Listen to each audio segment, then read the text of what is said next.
Bonjour à tous et bonne année 2018. J'espère très sincèrement que cette nouvelle année vous satisfera sur tous les plans et qu'elle vous apporte de la chance, de la réussite et du bonheur. Je me suis rendu compte en consultant ma chaîne pour faire le top de cette année que j'avais rien posté en fait depuis novembre. Je pensais vraiment pas être restée aussi absente. La raison principale de mon absence, en plus du fait que je sois tombée malade pendant un certain temps, c'est surtout qu'avec l'association L'écran dont je fais partie, nous avons ouvert un site internet dont vous pouvez retrouver l'adresse en barre d'infos. Sur ce site internet, vous y retrouverez des chroniques, des articles, des critiques, mais aussi des interviews et énormément de choses inédites par rapport au magazine. N'hésitez surtout pas à y faire un tour parce que surtout ce qui m'a pris énormément de temps, c'est que j'ai rédigé des interviews que j'avais faites au TGS 2017 et des interviews de pas n'importe qui puisqu'il s'agit de Olivier de Rivière, le compositeur principal de Assassin's Creed Black Flag, de Davy Murier, le célèbre touche-à-tout d'internet surtout connu pour ses BD et en grande partie La Petite Mort, et enfin une interview de Marcus que je ne vais pas vous faire l'affront de présenter. Et surtout n'hésitez pas à me donner vos retours sur le site. On a tous énormément travaillé dessus mais il y a encore des choses assez imparfaites, donc si jamais il y a quoi que ce soit qui vous choque, ou bien une fonctionnalité qui n'est pas présente et que vous aimeriez voir, surtout n'hésitez pas à me le faire remonter.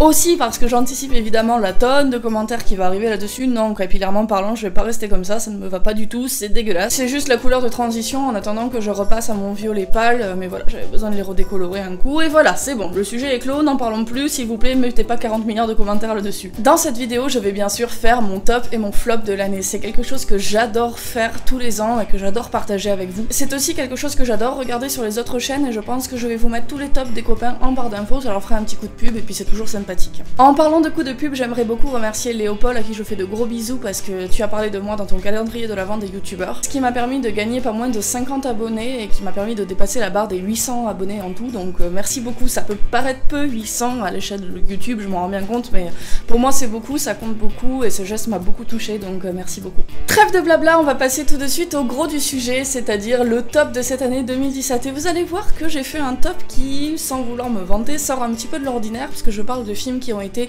relativement peu vus et diffusés en France, donc j'espère vous faire découvrir des choses assez sympas.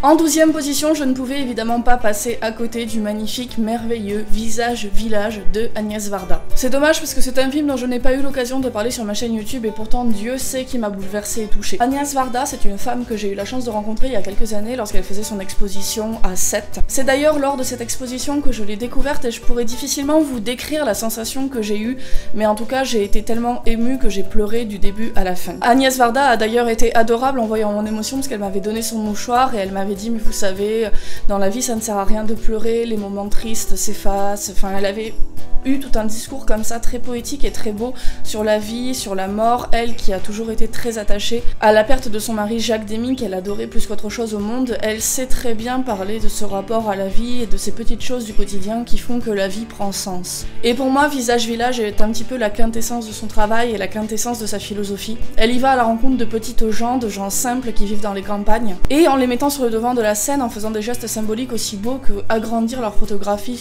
en mode panorama, elle donne vraiment une place très importante à ces personnes qui pourtant sont dans la vie de tous les jours totalement invisibilisées. Visage Village a déjà eu énormément de prix et de reconnaissances, que ce soit de la part du grand public ou des institutions, et je suis très heureuse qu'à 89 ans, Agnès Varda continue à illuminer notre vie. Merci Agnès d'exister, merci de nous proposer des propositions cinématographiques pareilles, merci d'être avec nous et j'espère que tu vas continuer à nous accompagner longtemps. Merci Agnès.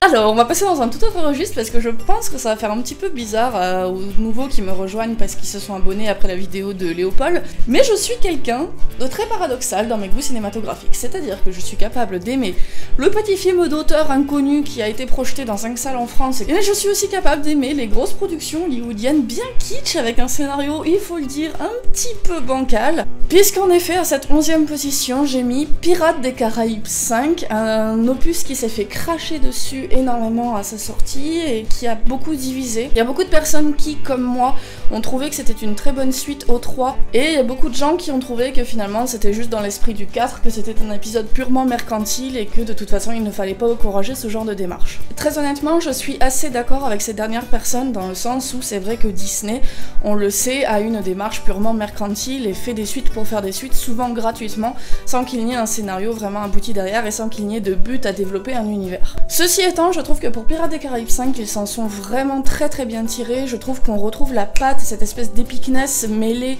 de grands guignols des premiers épisodes qui ont fait vraiment le succès de la saga. Et je sais que je vais sans doute être ridicule en disant ça et que je vais perdre tous les abonnés qui se sont abonnés à ma chaîne dernièrement. Ce Pirates des Caraïbes, je suis allée le voir 3 fois au cinéma et je l'ai revu une fois de plus après en streaming, tellement il m'a procuré ce que je cherche au cinéma, qui est l'émotion. Il m'a offert quelque chose que je me suis rendu compte que ça faisait très longtemps que j'avais pas vécu au cinéma, et en fait que je n'avais pas vécu même depuis Mad Max Fury Road, et Mad Max Fury Road constituant quand même une exception assez notable, qui est m'offrir une grande aventure épique, m'offrir de grands personnages, m'offrir de grands moments, m'offrir de la sensation pure en fait, et je trouve que pour procurer de la sensation pure, Disney ils sont très très bons, et ce Pirates des Caraïbes 5 sur ce plan-là est très réussi. Alors certes, intellectuellement parlant, c'est l'encéphalogramme plat, mais il n'y a pas que l'intellect dans le cinéma, et tout ce qui constitue le cinéma en dehors de ça, je trouve que ce Pirates des Caraïbes 5 l'accomplit à merveille.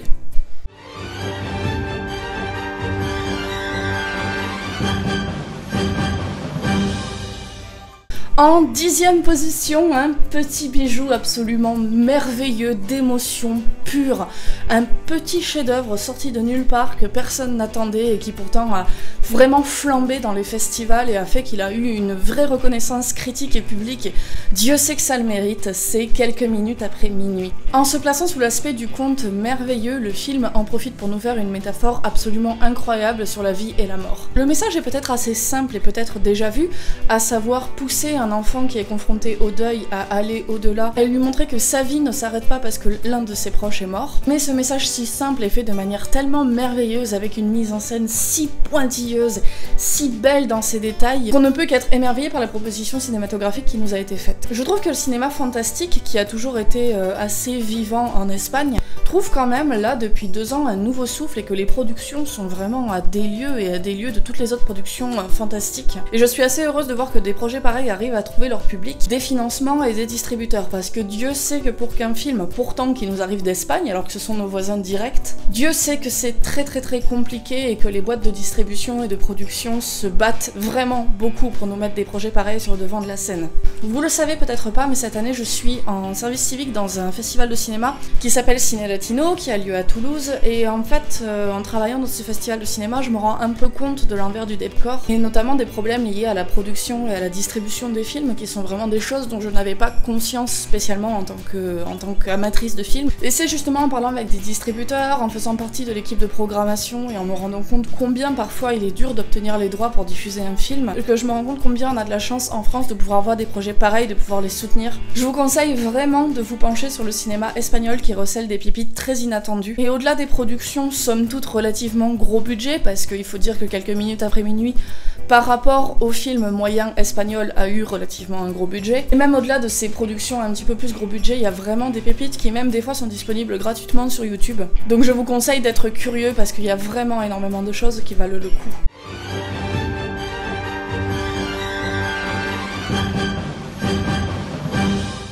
Et en parlant de films espagnols qui valent le coup, quelle transition toute trouvée, je vais vous parler encore d'un film espagnol avec #selfie. Vous allez voir que, en fait, dans mon top de fin d'année, il y a beaucoup de films espagnols parce que j'ai eu la chance de pouvoir aller à Cine España, qui est un festival consacré au cinéma espagnol, comme son nom l'indique, qui nous a fait découvrir beaucoup de pépites. Et encore, il y a énormément de films dont j'ai pas pu parler parce que j'ai eu des coups de cœur sur presque absolument toutes mes séances, donc voilà, j'ai vraiment sélectionné uniquement les meilleurs films que je sais qui vont me marquer. Mais celui-ci en fait partie, c'est donc #selfie. Alors je sais qu'avec un nom pareil, on pourrait se dire qu'est-ce que c'est que cette merde, ça va être une espèce de vieille comédie romantique ado sur les réseaux sociaux, etc.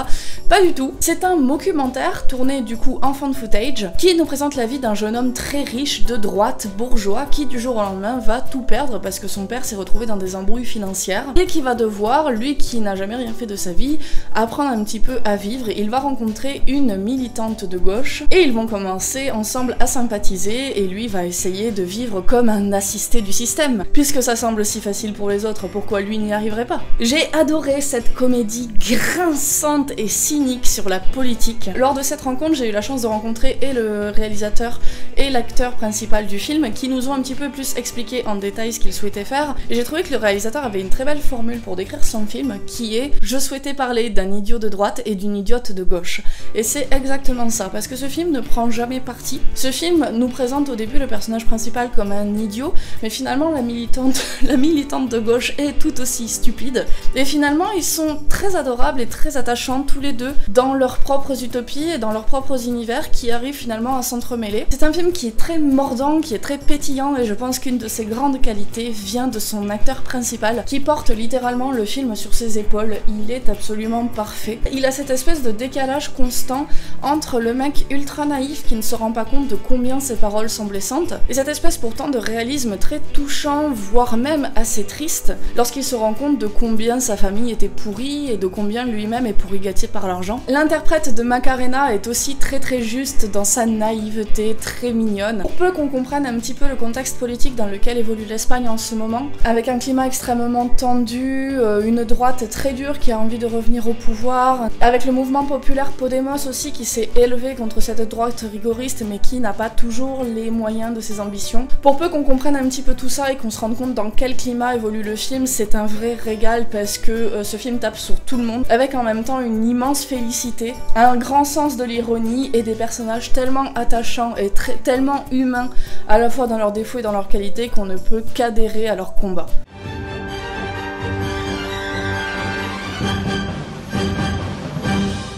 En 8ème position, un film qui, je sais, n'a pas vraiment eu de grand succès et qui en fait a été très mitigé au niveau de son accueil, c'est A Cure for Life de Gore Verbinski. Alors je sais que je l'avais déjà dit dans ma critique mais je vais le redire, je sais pas ce que j'ai avec Gore Verbinski, mais je sais qu'en tout cas dès qu'il touche à un projet, j'adore, j'adhère, je suis à fond. Je trouve qu'il arrive à insuffler une espèce de dose d'épicness et une espèce de majesté en fait à ses films, une profondeur dans sa mise en scène, une espèce de gravité dans chaque sein de ses plans qui donne un sens très lourd à ses films, même lorsque, hélas, scénaristiquement, ils ne sont pas toujours à la hauteur. Parce qu'il faut bien avouer que A Cure for Life, il est scénaristiquement assez bancal et ses 20 dernières minutes sont complètement à la ramasse. Le fait d'être objective sur le film ne m'empêchera jamais de le défendre. Parce que je trouve que des films qui ont cette patte-là, cette gueule-là, ce cachet-là, aujourd'hui, mis à part les grosses productions Disney, il n'y a pas grand monde pour faire des films pareils. Des films aussi beaux, avec une mise en scène aussi audacieuse, aussi profonde, qui manient tellement bien les symbolismes. A Cure for Life a été un coup de cœur absolu, j'adore, je vais l'acheter en Blu-ray, je vais l'acheter en DVD, je vais l'acheter en poster, je vais l'acheter en tout parce que je suis une groupie, j'adore A Cure for Life, j'adore Gore Verbinski. Et oui, que voulez-vous, hein, on n'est pas tous parfaits.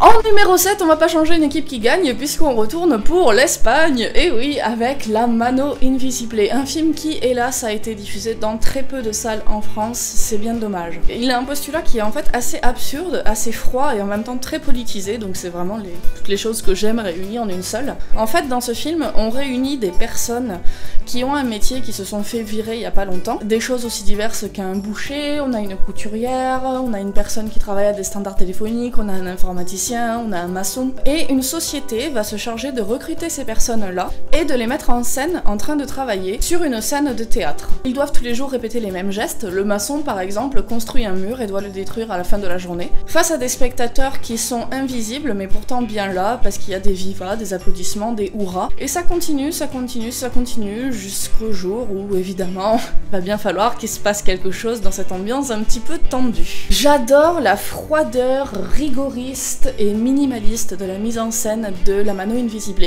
En fait, ça m'a un petit peu fait penser à l'univers de Beckett. Il s'avère que c'était un metteur en scène qui était très exigeant et qui, souvent, dans ses mises en scène, laissait des instructions très précises sur la manière dont il voulait que ce soit mis en scène. Bien souvent, c'était très minimaliste, très distancié, avec des jeux de lumière, des choses vraiment simples, peu de décors, vraiment le minimalisme. Et là, c'est un petit peu ce que m'a donné La Mano Invisible, c'est-à-dire qu'on va juste avoir les personnages qui vont être éclairés par une lumière du dessus, un projecteur qui va les mettre en scène en train de travailler. Ils vont être habillés dans une tenue caractéristique de leur travail, avec par exemple une tenue de mécano pour le mécanicien, ou tout simplement un tablier pour le boucher.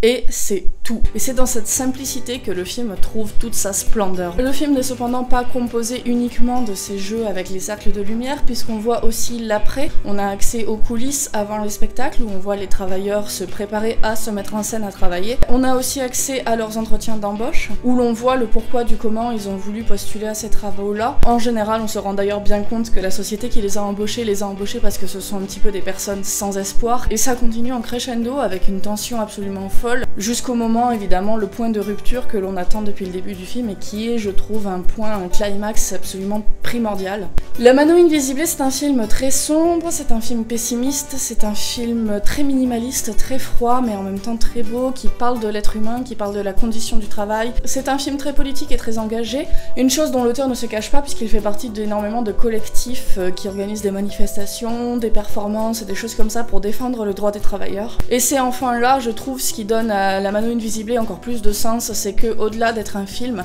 c'est presque un manifeste. Ce film est un film concept et je trouve que c'est en ce sens-là qu'il devient encore plus génialissime.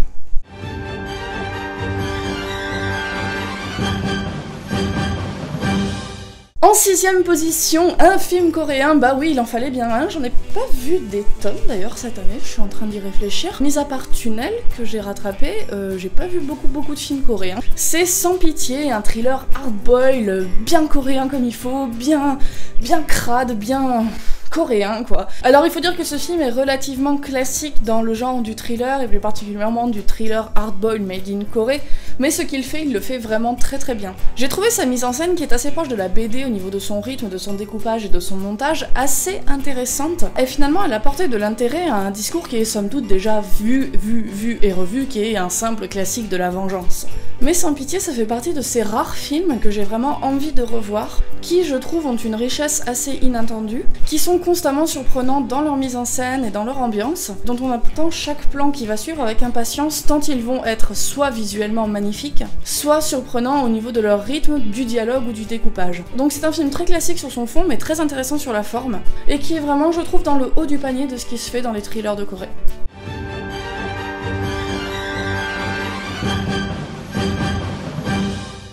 Restons du côté de l'Asie avec Harmonium, un film que j'avais vu en février dernier et qui pourtant reste encore aujourd'hui une de mes plus grandes claques, à la fois émotionnelle, à la fois scénaristique et à la fois en termes de mise en scène. Déjà, il m'a cassé la gueule scénaristiquement parce que je ne m'attendais pas du tout à la tournure que prend le film vers la moitié à peu près de son déroulement. Je m'attendais pas du tout en fait à ce qu'on passe d'un thriller à un drame, il y a un drame aussi dramatique. C'est le genre de film dont on pense en fait en voyant la bande-annonce tout connaître, mais finalement ça vaut le coup de se laisser surprendre parce que ce que ce film offre, c'est, au-delà d'être un très bon thriller et d'offrir un personnage de méchant comme rarement on en a vu au cinéma, un personnage de méchant froid, cynique, décomplexé, très déshumanisé, il nous offre aussi des histoires, une tranche de vie et des personnages absolument dramatiques, tragiques, qui ont un poids sur les épaules en permanence et qu'on croirait vraiment sortis de tragédies grecques. Dans Harmonium, il n'y a pas d'espoir.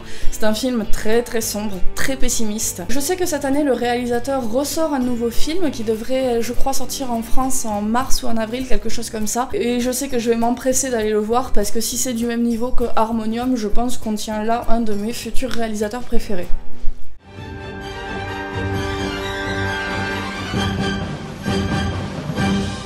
On va changer totalement d'ambiance, encore une fois, puisque cette fois-ci, on va aller loucher du côté des grosses productions hollywoodiennes qui nous a offert Star Wars 8. Moi, je fais clairement partie de ceux qui l'ont adoré, et encore plus qu'adoré, je me demande si c'est pas en train de devenir mon Star Wars préféré. J'ai tout aimé de A à Z. Alors je sais qu'il y a des défauts scénaristiques, en fait il y a plein de plot holes et je sais que ça a dérangé beaucoup de gens, ce que je peux comprendre. Notamment quand on est fan de la première heure de la saga, je pense qu'il y a beaucoup de choses dont on se pose des questions. Par exemple le fait qu'on puisse découper des vaisseaux avec la vitesse lumière, pourquoi personne n'en parle jamais auparavant. Le fait que Leia maîtrise la force et arrive à se balader dans l'espace et elle arrive à ressusciter par la force, enfin bref. Je sais qu'il y a énormément de choses comme ça scénaristiques qui ont posé question, mais pour des personnes comme moi qui, très honnêtement, Star Wars j'aime bien mais j'ai jamais été une groupie, enfin ça a jamais été mon Pirates des Caraïbes ou la Momie, enfin vous voyez c'est vraiment pas une saga à laquelle je suis attachée de fou.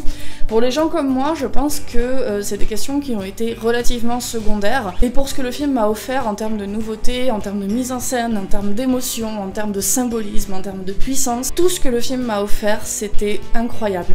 J'ai vécu une expérience au cinéma vraiment très immersive, Rarement j'ai été autant dans un film que dans ce Star Wars. J'ai pleuré du début à la fin, mais pas pleuré parce que c'était triste, pleurer tellement j'étais à fond dedans, pleurer tellement je trouvais ça beau, pleurer tellement je me disais mais je suis en train de vivre un truc là incroyable. Alors je suis quelqu'un qui réfléchit beaucoup avec ses glandes lacrymales, hein, vous l'aurez remarqué. J'aime beaucoup les nouveaux personnages et je trouve qu'en termes de représentation, de diversité, c'est un film qui a vraiment su comprendre les nouvelles problématiques que les spectateurs attendaient. Je sais que c'est un des aspects qui a fait grincer des dents et je trouve que oui, l'implication politique d'un film c'est important et je trouve que ce film se charge du coup d'une espèce de dimension méta qui le rend que plus intéressant en fait. En parlant de dimension méta, je dois bien avouer que je pense que l'émotion que j'ai ressentie face à la présence de Carrie Fisher qui du coup est morte m'a créé une espèce de décalage entre la réalité et la fiction qui a fait que durant tout le film je me suis un petit peu...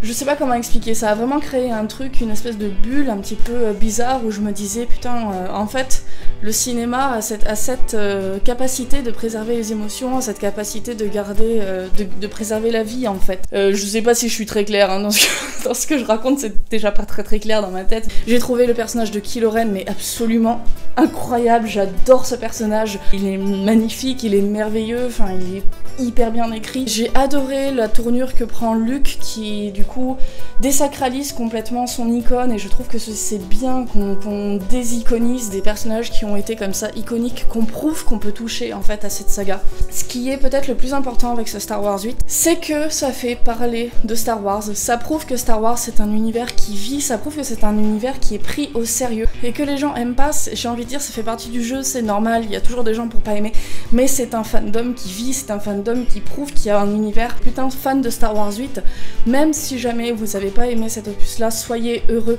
de faire partie d'un fandom qui vit, soyez heureux de voir qu'il y a des studios qui sont prêts à foutre du fric pas possible pour faire vivre sa saga, soyez heureux qu'il y ait des gens qui détestent le film et qui créent de la matière à débat, soyez heureux de ça. Parce que je vous assure que quand on fait partie de fandom dont tout le monde se fout et dont les studios eux-mêmes ne font pas l'effort minimal requis pour faire vivre ce fandom, je vous assure que ça fait très mal.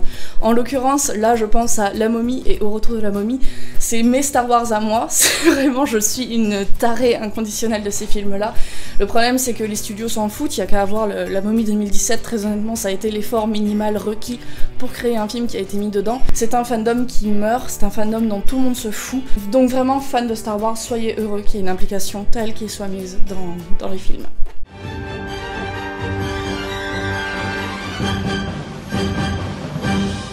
En troisième position, Petit Paysan, qui est un film vraiment très inattendu et qui a eu énormément de succès. Et je sais que les boîtes de distribution ont été très surprises en fait de l'accueil qu'il a reçu et Dieu sait que c'est mérité. Petit Paysan, c'est un film d'une poésie, d'une justesse absolument incroyable et évidemment qu'il ne peut être que très juste sur son sujet puisqu'il parle de la paysannerie et le réalisateur est lui-même issu d'une famille de paysans. Et cette espèce d'aspect très authentique, on le ressent, à aucun moment on sent un réalisateur qui s'est documenté sur un sujet pour faire un film, on sent le réalisateur qui a vécu son sujet. Ça change absolument tout au niveau du regard. Avec un sujet pareil, on aurait pu quand même se contenter d'un docu-fiction sympathique, voilà, avec effectivement un côté très réaliste, très dur et très froid, mais ça n'aurait pas été très au-delà. Ce que je trouve absolument admirable, c'est que pour un premier film, Hubert Charuel a une mise en scène d'une maturité, d'une complexité déjà absolument remarquable. Le film ne se contente pas d'être un regard porté sur la paysannerie et sur les problèmes de la paysannerie. C'est un film qui se place vraiment du côté de son personnage, qui nous fait accéder à sa subjectivité et c'est avant tout une histoire personnelle, un personnage. Preuve en est qu'au niveau de la mise en scène, il y a énormément de choses qui ne sont pas objectives et une d'ailleurs des scènes les plus magistrales, je trouve, du film, c'est la scène d'introduction qui en fait est un rêve du personnage principal avec des vaches partout qui donne une espèce de scène très surréaliste, très absurde, avec des vaches en train de boire un café à table, des vaches dans une baignoire, des vaches dans la cuisine. Je suis très curieuse de voir ce que va nous proposer Hubert Charuel par la suite parce que si ça continue dans cet aspect-là,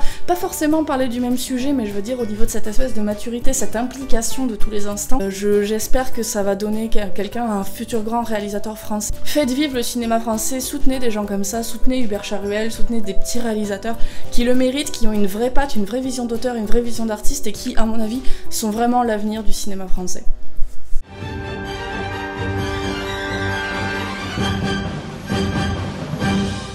En seconde position, un film que j'ai découvert grâce à mon service civique, c'est Ray de Niles Atala. Il a été diffusé dans 6 salles en France et il est resté à l'affiche à Toulouse 1 semaine. Donc pour vous dire, c'est vraiment là le film de hipster.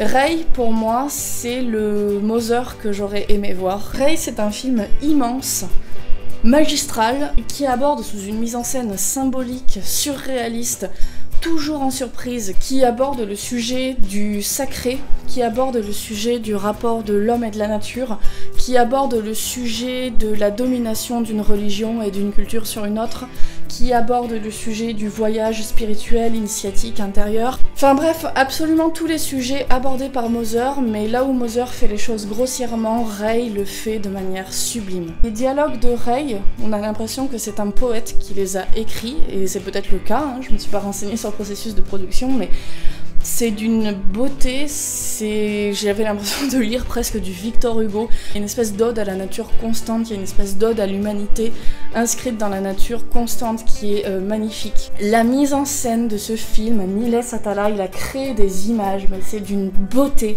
mais c'est à chialer tellement c'est beau. D'ailleurs, j'ai évidemment chialé devant ce film, hein. Et je trouve que c'est un vrai film d'artiste, pour le coup, qui prend des engagements et qui n'a pas peur de tester des choses vraiment purement artistiquement pour créer des fois des images qui sortent complètement de l'ordinaire et qu'on sait qu'on ne verra pas ailleurs. Pour vous donner un exemple, il y a tout un propos dans le film sur la mémoire, la réécriture, le rapport au passé, ce genre de choses. Et pour vraiment sublimer son message, il a fait quelque chose que je trouve exceptionnel. Il a pris les pellicules de son film, il les a enterrées, il les a laissées quelque temps dans la terre. Il les a déterrées et ensuite seulement il a commencé le montage. Du coup, les images sont très abîmées, très floues, mais ça se charge de toute cette espèce de mémoire de la terre et ça se charge de ce message sur le fait de déterrer la mémoire, déterrer le passé. Pour vous dire, c'est vraiment un film où chaque plan, chaque mot, chaque regard, chaque chose a du sens. C'est un film que je trouve tellement abouti et tellement génial dans ce qu'il met en place que j'ai vraiment hésité à le mettre en première position. Et c'est un film que j'espère vraiment vous donner envie de voir parce que je vous assure que c'est une expérience de cinéma unique, sublime et à mon avis, Niles Atala, on en entendra parler dans les nouvelles années parce que Ray est seulement son 2e long métrage. Je vous assure qu'il y a une vision d'artiste derrière qui est absolument singulière, qui est très très belle, qui à mon avis peut être un petit peu le nouveau David Lynch de notre époque. Mais alors, me direz-vous, comme des spectateurs attentifs que vous êtes, quel est le film qui a pu dépasser une expérience de cinéma aussi incroyable et une vision d'auteur aussi grandiose dans mon cœur ?